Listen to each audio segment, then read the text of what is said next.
Hello and welcome to this week's episode of the Veg Grower Podcast. My name's Richard and I want to encourage and inspire you to grow more of your own food in whatever space you have available. And I do this by sharing exactly what's been going on in my own allotment, my own vegetable garden here in Littlehampton on the south coast of the United Kingdom. Now, coming up this week, we've got an update from the kitchen garden where we have had a bit of a problem with my lemon tree. After that, we head down to the allotment where I have been pruning my raspberry bed. And then finally, back in the podding shed, I want to talk to you about the RSPB Big Birdwatch weekend. And I'll tell you how I got on with that.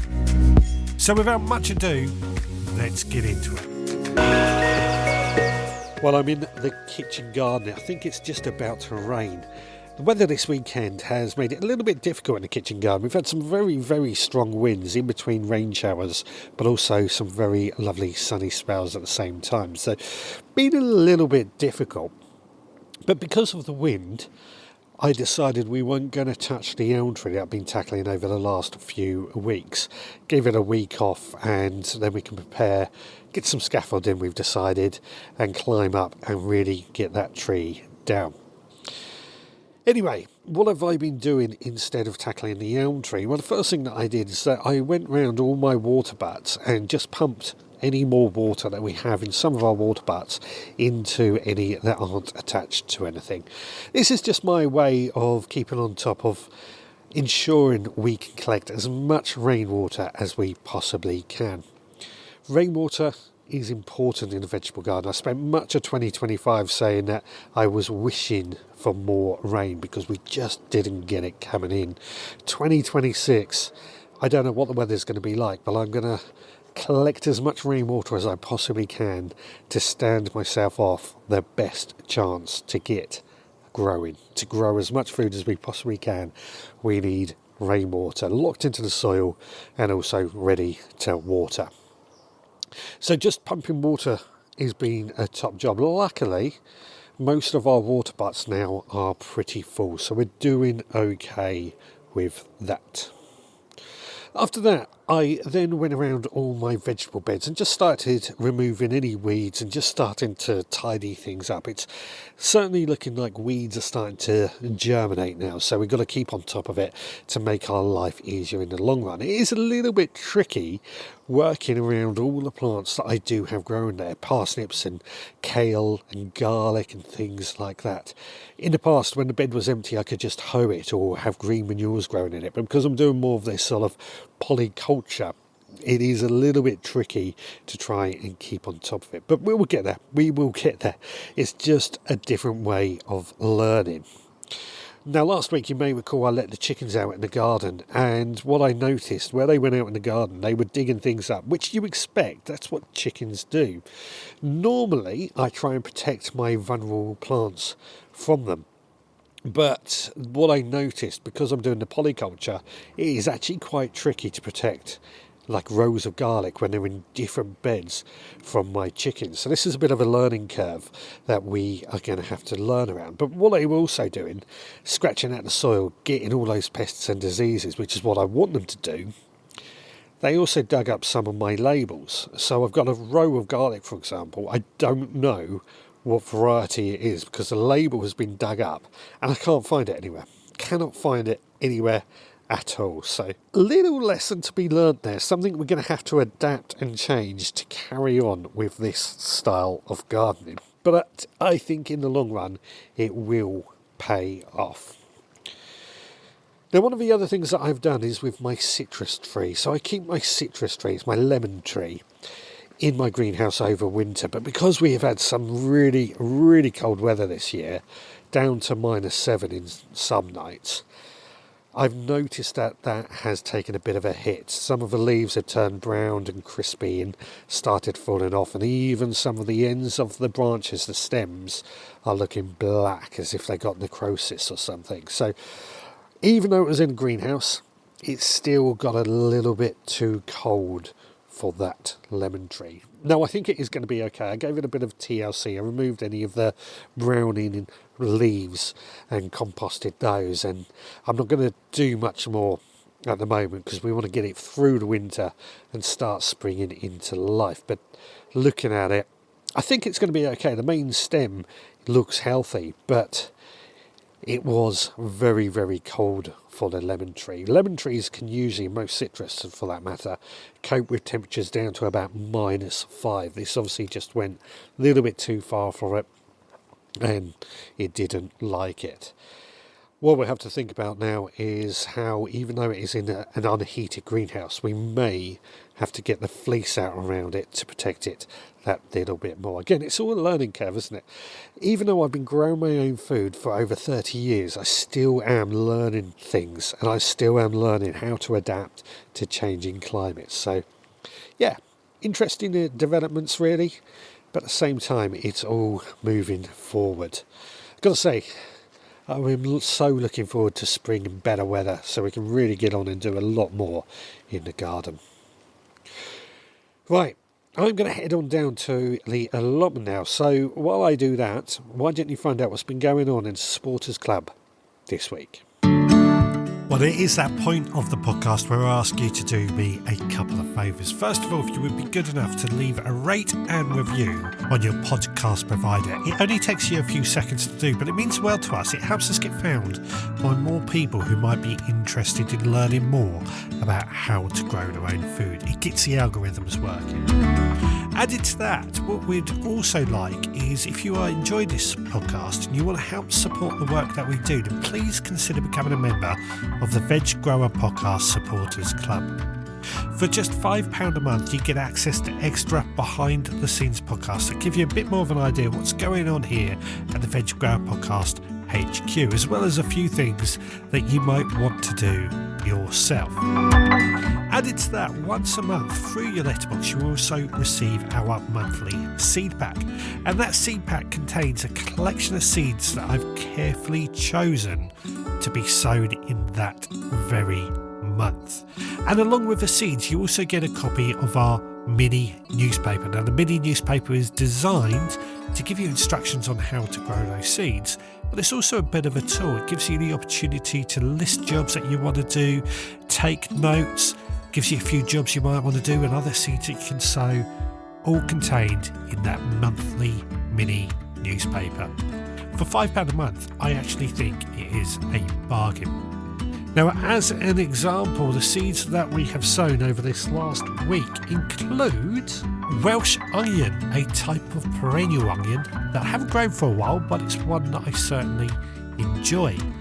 We've also sown asparagus, and asparagus is something we don't generally think of growing from seed. We normally buy it in root form or in a potted plant. But growing it from seed is actually rather easy, and it gives you a bit of a chance to get a head start on those 3 years that asparagus takes to get established. So once again, if that sounds like something you would be interested in, then please do head to the veggrowerpodcast.co.uk. Well, I've managed to get down to the allotment for a couple of hours this weekend, in between the rain and the strong winds. But, you know, it is winter, it is January. I've said this every week now, but it is that time of year where getting on the allotment is a bit of a fight, bit of a struggle. But when we're down here, it is certainly worth it. Now, I mentioned that last weekend I had completed pruning and tidying up my problem area around the bottom shed, the small shed, where we had the hazel trees, we had brambles, and amongst the gooseberries and all that, which I can say now, I come back down and I did spot a few more things this weekend that I've just quickly got in and done, but it is there. We are happy with it. It is done. I'm sure as long as I keep coming down every single week and just sort of give it a bit of attention every single time, we will get it tidied up perfectly. And the plan is, now that it is in an easy to manage state, we could hopefully keep managing it in a much easier way. Every time we visit the allotment, we just do a little bit every time. Just getting the hoe out, running the hoe through the soil, keeping on top of all those weeds. Now after that, I then worked my way up through the allotment, through that side, just tidying things up, making things a little bit better, removing any brambles and weeds as we went. One of the things I've noticed actually, my garlic and my overwintered onions, I've checked on those and they seem to be growing rather well, which I'm very, very happy about. We were worried with our garlic and our onions because we have had some really cold weather. We were worried that they were actually going to cope, but actually it looks like we're doing okay. We're going to get some decent garlic and onions hopefully if this continues. The onions are under a layer of straw, which I'm going to put over my garlic next, just to try and help them out, just to mulch the soil and lock in all that moisture that it has gained over the last few weeks. It's so important, mulching. It really, really is. As you know, I talk about mulching all the time because it is so important. The best thing to mulch with, compost. Not always that easy to get hold of enough compost, so I've started using straw when I don't have enough compost. I could use compost on the garlic, of course, and I've actually mulched the beds with more compost before I planted the garlic out to get the nutrients in. But I'm thinking I'll just top it off with a good layer of straw just to keep the appearance looking the same. Anyway, one of the other major jobs that I've done this weekend, which didn't take all that long in all honesty, was the pruning of my autumn raspberries. Now I've got a bed dedicated to these autumn raspberries. They do quite well, I have to say. We do suffer a bit from raspberry beetle in my raspberries, but on the whole, we do okay with all the raspberries that we have. But the autumn raspberries are some of the easiest, in my opinion, to look after, certainly when it comes to pruning, because all we got to do is cut everything down to ground level. So what I do is I get my battery hedge trimmer out and I just run along and cutting everything down to ground level. Pick up all the canes, it's really that easy. Pick up all the canes, put those in the compost bin, and then I just like to mulch with a bit more compost to help them out. Now this is important to do with all our autumn raspberries. Autumn raspberries produce fruit on the first year's growth. So any shoots that produce this year will produce our fruit. That being said, what it is possible to do is to not prune autumn raspberries and you get a very early crop of raspberries. It's not something I do because I get enough raspberries anyway, and the idea of earlier raspberries at the cost of our autumn ones isn't very appealing to me. I'd sooner make sure we get autumn raspberries and a decent crop of them. So simply pruning them all down to ground level, clearing away any weeds, giving them a good mulch, and we'll wait for them to start to grow again, and we'll get some lovely raspberries later on in the year. Summer raspberries, as you know, are different because those produce fruit on the second year growth. This is why I think it is very, very important to add labels to what you have grown where, so you know what is your autumn raspberries, what is your summer raspberries, so that you know just how to look after them. Now to me it is quite clear that our potato beds are soon going to need some TLC. The potato beds have had green manures growing in them, but soon it's going to be time to chop those down. On a whole, the allotment is looking really good. I've got to say, I do feel like we're in for a really good year on the allotment again, because this winter has been so easy despite having some really cold weather. Just keeping on top of it is all we've got to do now. Keep on top of it and we are laughing. Well, that's it from the allotment this week. I'm going to head on home and meet you back in the podding shed. While I do that, let's hear from Chef Scott with his recipe of the month. Chopping all the veggies, sizzle in the air. Chef Scott with the magic, smells are everywhere. Water starts to boil, onions hit the pan. Recipe of the week, let the feast begin. Cooking with Chef Scott, flavors come alive. Tune in every week for a tasty bite. Hi, it's Scott here, back with another recipe, after what seems like a long break. And that's because for me, January seems to last forever. Mostly because I'm impatient for the longer days and better weather to arrive. And because of this, it's easy to forget to slow down and enjoy the month and what it has to offer us. And for me, that's starting the year with a clean slate and spending days at the allotment being chilled to the bone, planning what I'm going to grow and where until the sun sets. Safe in the knowledge that I have a bowl of something warming and seasonal to get back home to.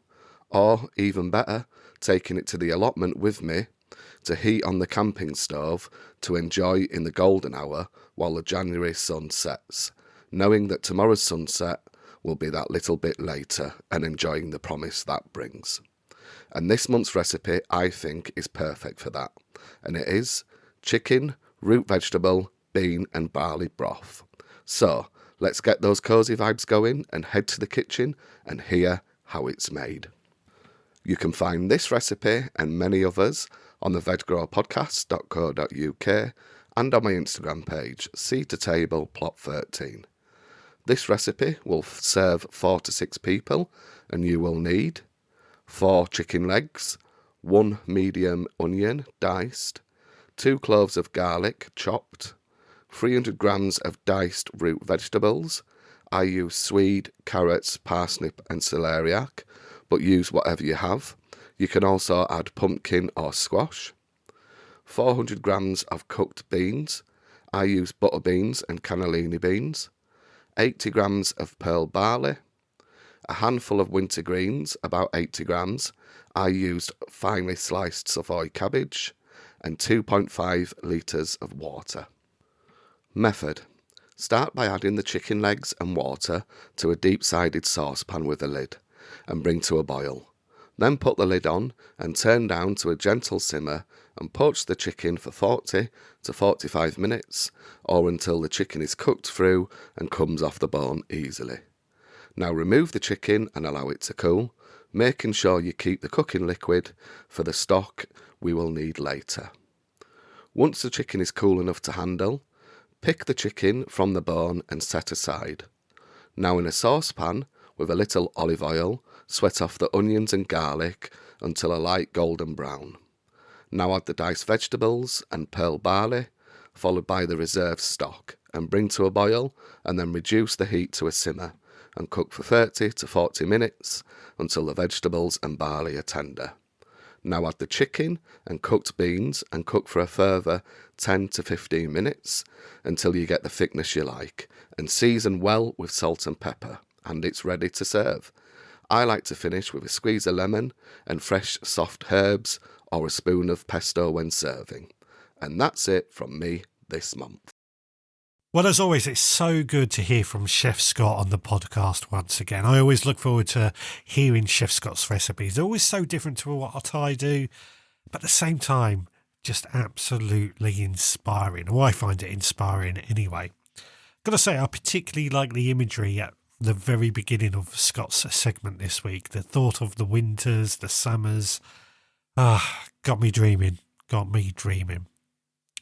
Now, this weekend, the Royal Society for the Protection of Birds held its annual Birdwatch. This is a community science project, I guess you could say, where people out in the public are asked to spend an hour sitting in their garden just recording any birds that land in their garden. And this is just so we can get a record of the amount of birds that are out there. Now, as you know, I am a big proponent of encouraging wildlife into our garden. I actually do believe they help look after our vegetables better than any unnatural chemicals or anything like that. So I am very keen to encourage birds into my garden. So I have bird feeders. We know we get regular visits from birds into our garden. I thought what I would do is take part this year. And I did. So I went out into my new shed. I say new shed, I've had it for 6 months now, but the shed where I start my seeds off, my propagation shed. And I chose that shed because I figured I could sit in there looking out the windows, seeing what birds land in my garden without causing any disturbance. And while I was in there, I was sowing a collection of seeds. These include things like the asparagus we were talking about, cardoons, celery, celeriac, quite a range of different seeds that we were sowing. And I just took up a pew, sat down there with my notepad and paper and just recorded all the birds that actually landed in my garden. Now, the idea of this was to actually record birds that landed in the garden, not birds that flew over or birds that we could hear. And that's quite relevant because when I set up, it was about 11:30 in the morning. For the first 20 minutes, nothing happened. We saw no birds at all. I could hear them off in the distance in my neighbour's garden. They were around and they were flying around as well. They were on my neighbours' houses. They just were not landed in my garden at all. Rather annoying. However, after 20 minutes, I was visited by a pigeon who came along to my bird table, had a bit of a drink out of the water, tried to get some bird seed from one of the bird feeders, but I realised that the bird feeder for that one is probably too small for a pigeon. As I was watching it, it couldn't really get any bird seed. So it jumped on the ground where some bird seed had fallen down and it started searching for some of that bird seed. After a few minutes, it then flew off and I continued watching for any other birds that came in. Well, another 20 minutes went by and then a pigeon came back. Now, it could have been the same pigeon. I'm not sure, but it was a second pigeon that landed in my garden. Again, landed in a similar place around my bird feeders, which is what I expected. It didn't go for the bird table this time. It just went straight for the ground, looking for some seeds. Then it jumped up onto my vegetable bed and started eating the leaves of some of my brassicas. Now, I don't mind that too much, to be honest. I don't mind them eating some of my Brussels sprouts and things like that, as long as they still leave me with plenty. It sat there eating that for another few minutes before flying off, and then for the rest of the time, I saw no more birds. Now, I found this quite interesting, to be honest, because often when I'm sitting in my kitchen and looking out into the garden, I often see robins and thrushes and starlings in my garden. So for this hour, nothing happened. No other birds other than these two pigeons, which in all honesty might have been the same pigeon. But what I also took away from that was the fact that I just sat there watching what was going on in my garden. Gave me the opportunity to actually learn what was going on in my garden. Now, this is something that I've often found. I often talk about having somewhere to sit down in your garden, enjoy a cup of tea and just look out at what is going on in your garden, what's happening. It's often one of the best ways to garden, make plans, see what's going on, interact and what have you. And what I noticed is this pigeon that was in my garden. The first thing I noticed, yes, it went for the water. It got itself a drink. That's what it's there for. It then tried to get the bird seed from the bird feeder, but it was too big to fit on its perch, so it couldn't get any. It searched for food on the ground and then flew off. And then one came back a bit later and started eating at my brassica leaves. So if I want to encourage pigeons in my garden, which I don't know if we want to encourage pigeons in the garden. I certainly want to encourage small birds because they eat slugs and snails and caterpillars and things like that. But if I want to encourage pigeons, I think it's going to need somewhere with a bigger perch to eat birdseed from. But the bigger thing that I noticed was the way it was eating at my brassica leaves. Now, this is again, sometimes we blame pigeons for eating our plants when often it's not. And what I took away from that, by actually sitting there and watching what was going on, I could say, yes, pigeons are definitely eating my cabbages. They're definitely eating my Brussels sprouts. So we need to take action. At this time of year, there's not much food around for pigeons unless we are putting food out for them. So things like our cabbages, our brassicas, are easy pickings for pigeons. They're very, very hungry. They look like something they can easily eat. How do we protect them from that? Well, the easiest thing is a net. Now, I'm not a fan of nets. I've said time and time again, I can put nets over my cabbages, but I just find they get in the way. They're a barrier to getting on, so I'm not keen on having nets. But it is a foolproof way of protecting your pigeons. A scarecrow is something that I do have in my garden, and in fact, this pigeon was 2 meters away from the scarecrow. What that told me is the scarecrow was not good enough. It just didn't do anything. The pigeon wasn't scared. This happens sometimes with scarecrows. Scarecrows need to move in order to scare pigeons. Otherwise, they just become accustomed to it being in the same place. But is a scarecrow foolproof? From what I saw, no, it's not. In the past, I've used grazers as well, which is a type of spray, calcium-based spray. You spray on your plants when they're young, and it makes the leaves unedible for pigeons. Now, whether that works or not is something I've yet to observe, but it's certainly something that by sitting down for an hour in a garden, we can see what happens. And that's the point I want to get across today, is sometimes just sitting in the garden, seeing what's going on, tells you a lot more than when you actually get involved. So go, spend an hour sitting in the garden, watching what happens and how everything reacts. Now, I mentioned last week I didn't have time to go through any comments that I received, but I have tonight, and we have had a review over on Apple. As you know, I always ask you to leave a rate and review on your podcast provider.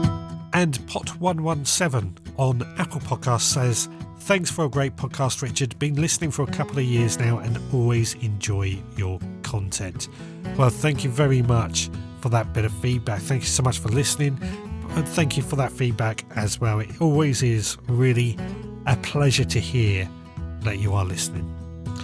Lynn has also said over on Spotify, "Hi Richard, I just wanted to say the new style newsletter with the seeds is such a great idea. Brilliant. Thanks, Lynn." Indeed, Lynn is a member of the Veg Grower Podcast Supporters Club, and for just £5 a month, she has access to extra content and our monthly seed pack, including our mini newspaper, which I've made into more of a tool in this month. That sounds like something you would be interested in.